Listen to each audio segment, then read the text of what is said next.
Let's see how you're doing on these. So for the first one, what issue do we have? The powers are different. Different powers of 10. Which power of 10 are we going to use? Usually go to the bigger one. No, which one's bigger? -8 is larger. So we're going to leave that one alone.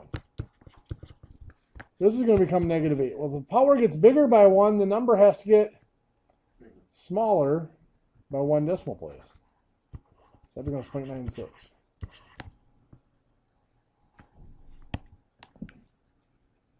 Whatever the power does, the number has to do the opposite with the decimal point. So now we're going to subtract. 1.32 minus 0.96 is 0.36 times 10 to the -8th. Then what? What's wrong with it? What's wrong with it? There's only a 0 in front of the decimal point. Got to move it over. 3.6. Now the number got bigger, so the power gets smaller. What's -8 minus 1? -9. Very good. There it is. Now with this one, before we start, what's wrong with it? Well, it's multiplication, so you can actually... Yeah, it's multiplication, so there's nothing wrong with it. We don't care if they have the same power of 10. We do not need the same name to multiply. 4.5 times 7.1. 31.95 times, we also multiply the names. 10 to the 5th times 10 to the -12. 7 plus -12. Here's 0, 7, -12 is going to be -5. Are we done? No, what do we need to do? Move that over to make it 3.195. Number got smaller, power gets bigger. -5 plus 1, -4. How do you guys feel about those so far? Shaky? You're supposed to say, what's that? Small F coming on the next step. There might not be an F on the next test. You start out with an F. You just have to build up from there.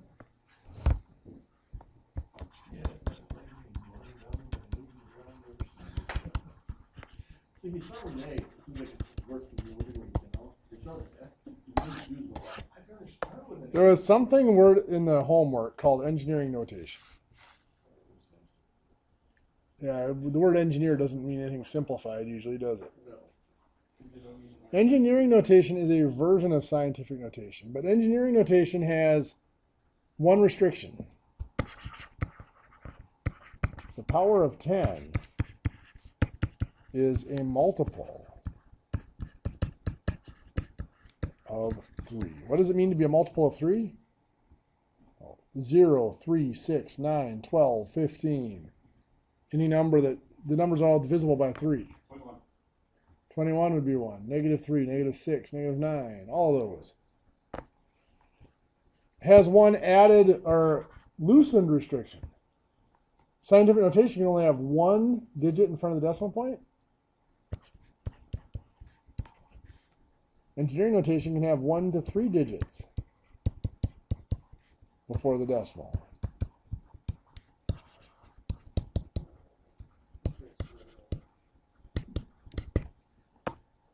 So what this means, let's look at scientific notation here and engineering notation side by side. If I had 28 million, oh, let's put it up here. 28 million. For scientific notation, where's my decimal point have to go? 2.8. 2.8. 1, 2, 3, 4, 5, 6, 7 times 10 to the 7th. In engineering notation, I move the decimal point first to see where it ends up. And since the power of 10 has to be a multiple of 3, I have to move the decimal point 3 spots at a time. So I go 1, 2, 3. Can I go 3 more? Yes. 4, 5, 6. Can I go 3 more? No. No. So that's 10 to the 6th, and the decimal point ended up there.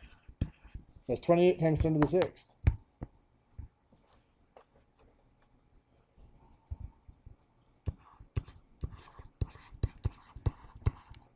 420,000. If we're going in scientific notation, it's going to be 4.2. To get the decimal there, I had to move 1, 2, 3, 4, 5 spots. So 10 to the 5th. Correct? Yes.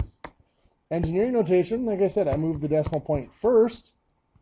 1, 2, 3. Can I go 3 more? No. There'd be nothing. There'd be 0 digits in front of the decimal point then. Got to have 1 to 3.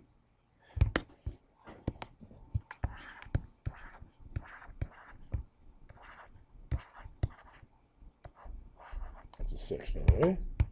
Scientific notation, that's going to become 6.3 times 10 to the 1, 2, 3, 4, 5, negative 5. Engineering notation. We go 1, 2, 3. Can we go 3 more? 4, 5, 6. So see, if we'd left it here, there was no digits in front of it.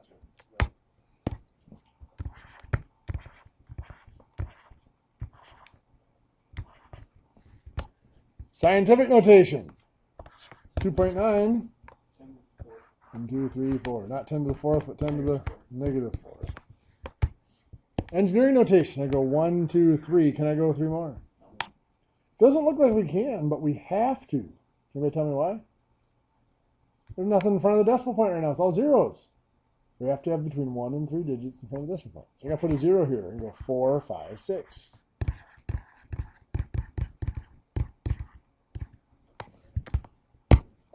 Make any sense? Makes sense. I'm not sure if it's sticking in the Well, I'm just going over this. We're not going to be quizzed or tested on this ever. I think it did stick. I don't have extra data to spare. You're letting it bounce out. Whatever did stick, you're washing it out now. Why would engineering notation be useful? In scientific notation, you can kind of see it. If you got really big or really small numbers, you can write them a little smaller, shorter, whatever. But why would we ever mess with engineering notation? No idea. Well, kind of. Engineering notation is actually very, very tightly tied in with our metric system. Think of a meter as being the standard unit and give that the power of 10 to the 0. What's 10 to the power of 0? 1. 1. Very good. Woohoo, everything one thing. A millimeter is 1/1000th, or 10 to the negative 3rd. Micrometer is 1/1,000,000th, or 10 to the negative 6. Kilometer is 1,000, 10 to the positive 3rd. Megameter is 1,000,000, or 10 to the positive 6. See a pattern there? Yeah. I mean, we can keep going this way. It would be nano would be 10 to the negative 9th, pico 10 to the negative 12th, femto 10 to the negative 15th. Going this way, it'd be giga 10 to the 9th, tera 10 to the 12th. Well, you have 3 zeros. Yeah. That's power of 10. Each of them, well, power of 3 on the 10. Because each one is 1,000 every step. Now there are some steps in between here and here, but most of them are, the major units are 1,000 units apart. So when we see something like 28.3 kilograms, could be grams just as well as meters, right? What that is really saying, what the prefix, that metric prefix kilo is really saying, 28.3 times 10 to the 3rd grams. It's engineering notation. Or if I have 4.27 millimeters, what that's really saying is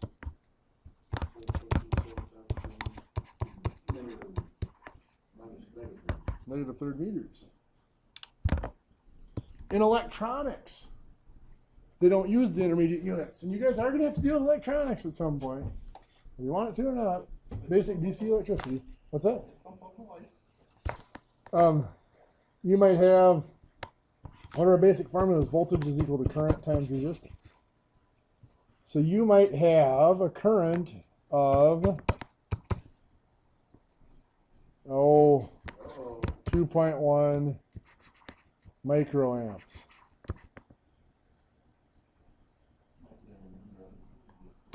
You might have a resistance of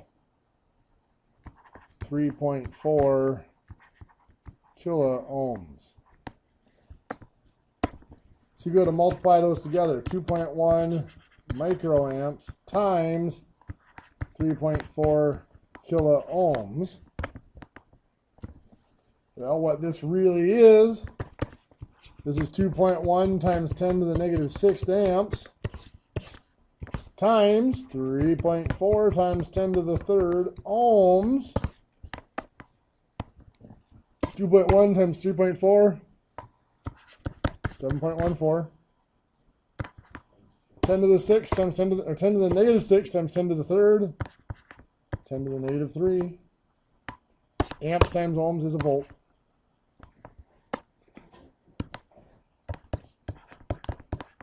Ten to the negative 3rd is milli. 7.14 millivolts. There's a use for it. Who'd have thought?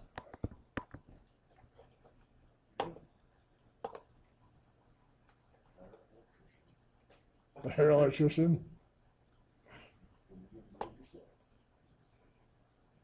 When you're repairing a car, though, you don't want to bring in an electrician. What's that? When you're repairing a car, though, you don't want to bring in an electrician. I'll just buy a new electron instead. Okay, so let's transition then from that into our quiz. Okay, let's get rolling then with our last little bit of class. What we're going to be looking at now is we're going to be looking at measurement again, the actual units that we're going to use rather than just the theory of it. The origin of measurement really came from a need to communicate. Let's say you and I both wanted to build something, two things that are identical. If we're in the same room, it's okay. If you ask me how big something is, I just hold it, hey, it's this big, or you can walk over and set it next to it and mark it off. But if you're down the hall or across town, it's not so easy.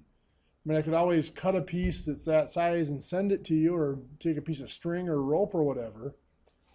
But it'd be nice to be able to like write it down and sketch it out instead of having to send, a dozen little ropes or sticks or whatever for a dozen dimensions.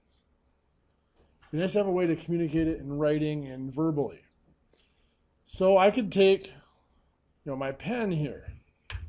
I could say, okay, I'm going to use this pen to measure this piece of paper. So I'm going to go, okay, there's one pen, then I'm going to slide it up. Two, it's about 2.5 pens.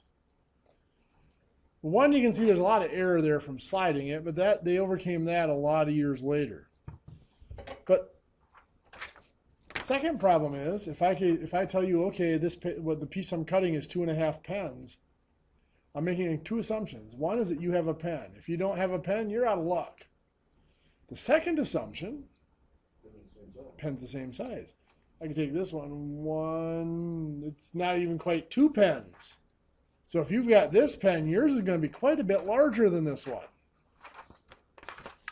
So what they decided to use was something that pretty much everybody had and was relatively close to the same size from one person to the next.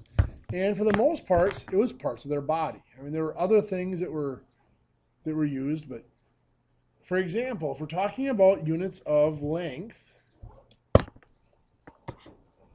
and we're going to talk about standard length.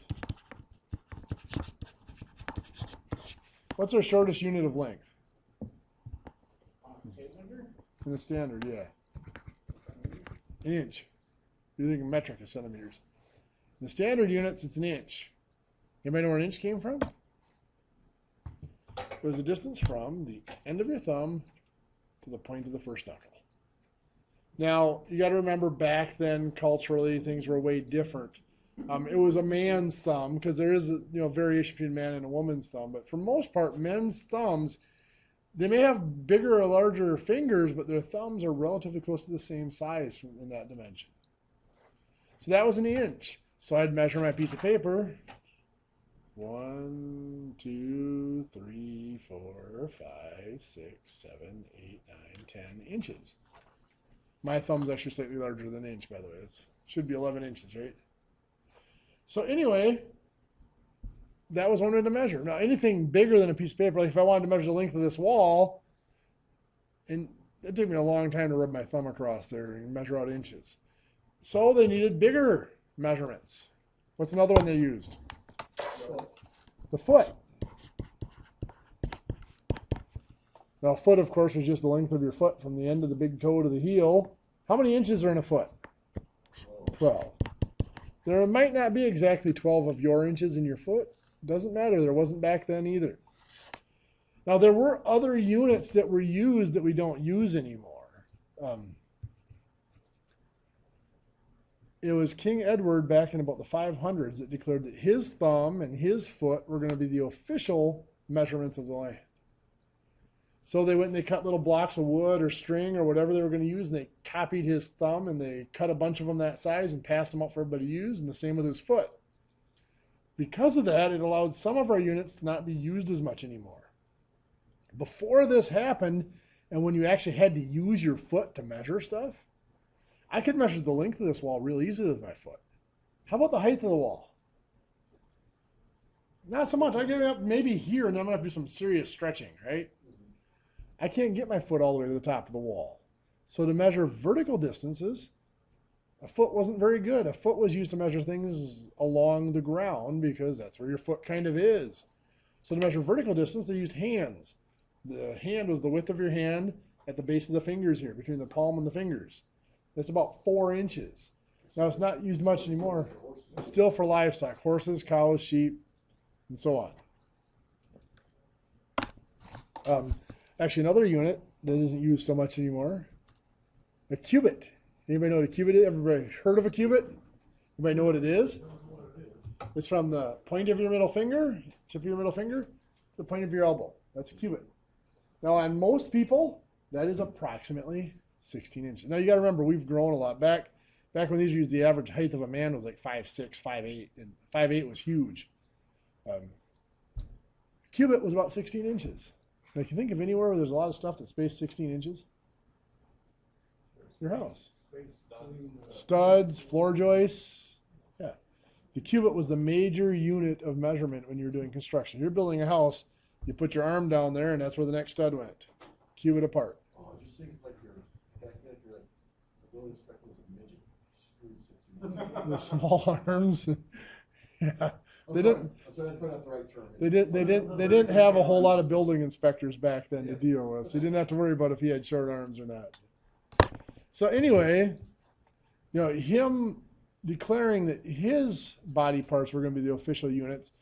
Now that you had a piece of wood for measuring a foot, you could measure up, so you didn't need the cubit or the hand anymore. Bigger than a foot, of course, is the cubit, but we go up to yard. How many feet are in a yard? 3 feet. Most people think of a yard as being the length of their stride, but that's not really, it is approximately that length. But where did it come from? A yard was actually a tailor's measurement. It's from either the center of your chest or the tip of your nose to the end of your outstretched hand. If you ever saw a tailor measure fabric, they'll grab the fabric, pull it out. That's 1, 2, they're measuring out yards. Of course, King Edward's yard was the official yard. Now, his foot did not have 12 of his inches in it, and his yard did not have 3 of his feet in it.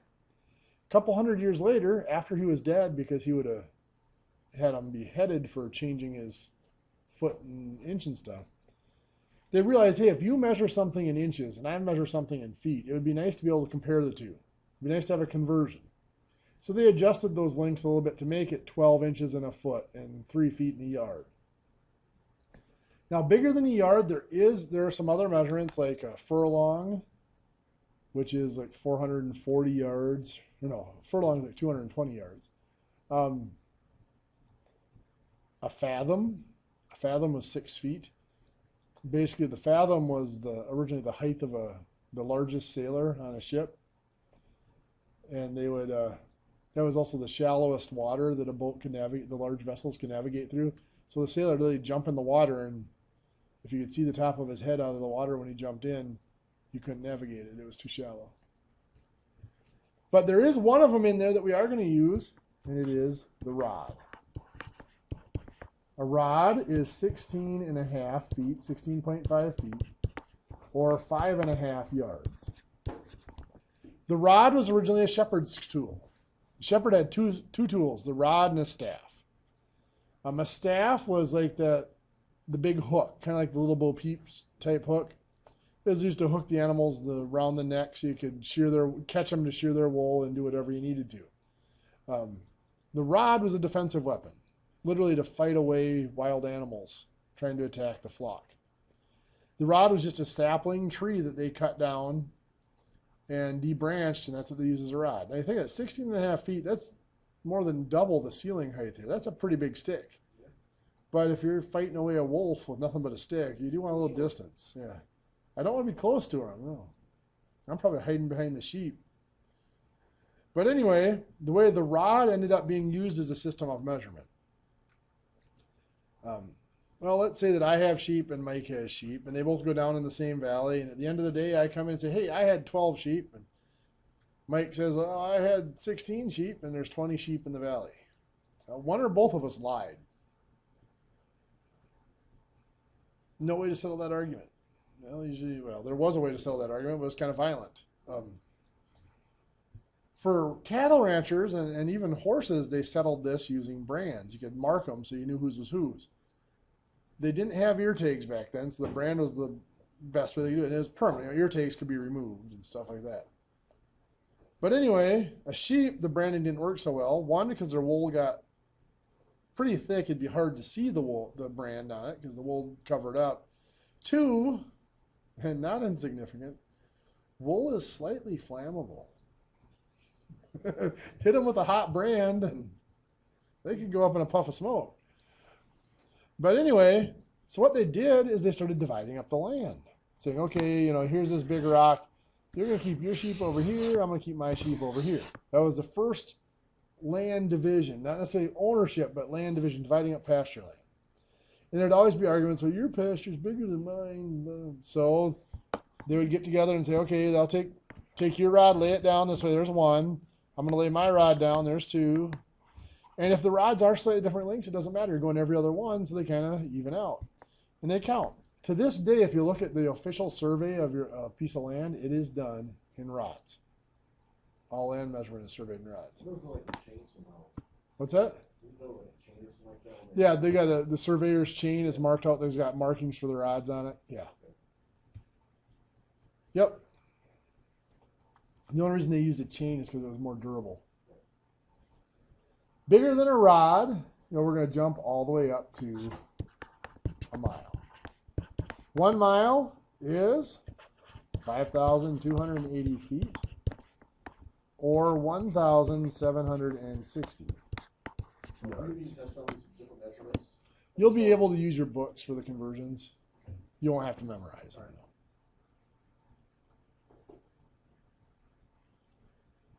How do we convert between them? Well, most of you have converted between a lot of these units enough that you don't even think about it. If I give you 4 feet and I ask you how many inches, how many is it? 48. How'd you get that? Just times 12, right? There's 12 inches in a foot, you're going to multiply by 12. You've done that enough. The official way of doing that would look like this. You got 4 feet. I'm going to make it a fraction by putting it over 1. Now I'm going to use a conversion factor. Remember we were talking about fractions when we had 3/4? We could multiply by the same number on top and bottom, and you get 15/20. It's the same value, just looks different. We're going to do the same thing here. We called this a unity fraction. It has a value of 1. We're going to multiply by a unity fraction that has a value of 1. Only I'm going to say 1 feet is 12 inches. It doesn't look like a unity fraction, but it is. 1 foot and 12 inches are the same, aren't they? So it does have a value of 1. Now when I multiply, the feet will cancel out. 4 times 12 inches is 48 inches. 1 times 1 is 1, so it's 48 inches over 1, or just 48 inches. Now that looks like it's way complicated compared to just multiplying by 12, and it is. But there are going to be some units where you don't know that conversion off the top of your head. For example, if I have 99 feet and I want you to tell me how many rods there are in it. Do you know that one off the top of your head? Didn't think so. So 99 feet over 1. Feet got to go on bottom so that they'll cancel out. Rods on top. 1 rod is 16.5 feet. So the feet cancel. 99 times 1 rod is 99 rods. 1 times 16.5 is 16.5. Notice the feet are gone. They canceled out. That divides out to be 6 rods. 99 divided by 16.5 is 6 rods. In the metric system, there's only 1 unit of length. That is the meter. The meter is like 39.39 inches. Of course, a yard is 36 inches. It would have been really, really nice if the meter had been a yard. Well, that was one of the other problems with the standard system of measurement. It wasn't standard. Now, we talked about King Edward declaring his, and that's the one we use, but in other parts of the world, other rulers declared their thumb, their foot, their yard to be official. The meter is actually based off of the Swiss yard. The meter is equal to the Swiss yard. So in some countries, a meter and a yard are equal. Sounds like a lot of fun. So the meter is the only unit of length. If we want to measure something smaller, we use prefixes. Like the prefix deci is 1/10. So a decimeter, abbreviated dm, because a meter is just abbreviated m, is 1/10 of a meter. Smaller yet is centimeter.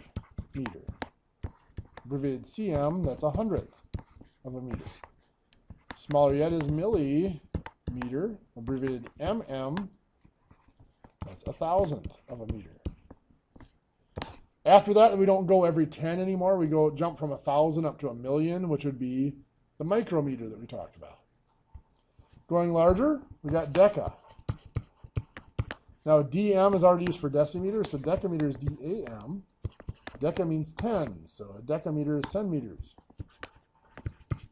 Hecto, abbreviated hm for hectometer, is 100. And kilo. Km is kilometer, that is 1,000 meters. We even went over the powers of 10, that this being 10 to the third, 10 to the negative third, and so on. If it was bigger yet, we would have mega. We don't go every 10 anymore. We skip from 1,000 to 1,000,000. Mega would be 1,000,000. Mega, by the way, just to put it up here, is abbreviated with a capital M. So it'd be capital M, little m for megameter. To convert the metric system is really quite simple. There's actually 2 ways you can do it. We could say, like this is 10 to the 0, 10 to the negative 1, 10 to the negative 2, 10 to the negative 3, 10 to the positive 1, 10 to the 2, 10 to the 3. We could use those powers to convert. For example, 0.27 meters going into millimeters.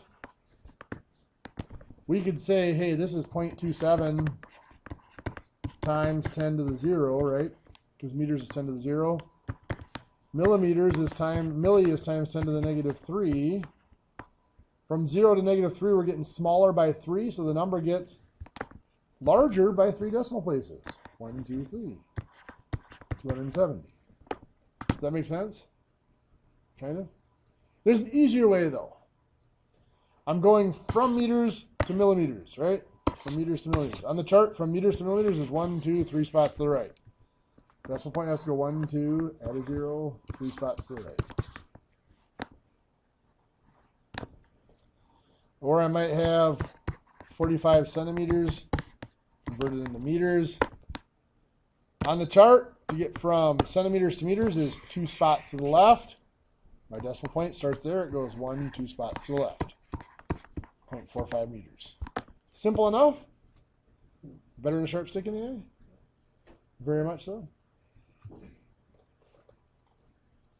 I'm going to give you a packet. In this packet, it's going to be page 237, 1 through 12 all, and page 265, 6 through 14 all.